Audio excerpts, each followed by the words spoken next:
তো বন্ধুরা, মহরম উপলক্ষে মঙ্গলবার সরকারি ছুটির কারণে কলকাতায় মেট্রোর সংখ্যা কমছে।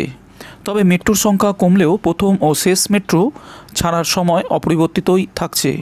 সোমবার কলকাতা মেট্রো রেলের তরফে এই খবর জানানো হয়েছে। সোমবার কলকাতা মেট্রোর তরফে জানানো হয়, কবি সুভাষ থেকে দক্ষিণেশ্বর রুটে মঙ্গলবার সারাদিনে 234টি মেট্রো চলবে। কাজের দিনে ওই রুটে যাত্রীরা 288টি মেট্রো পরিষেবা পান। কিন্তু মহরম উপলক্ষে মঙ্গলবার সরকারি ছুটি, তাই মেট্রো পরিষেবা চালু থাকলেও কাটছাঁট করা হচ্ছে মেট্রো ট্রেনের সংখ্যায়। অন্যান্য কাজের দিন যতগুলি মেট্রো পরিষেবা দেয়, মঙ্গলবার তার থেকে 54টি কম মেট্রো পরিষেবা দেবে।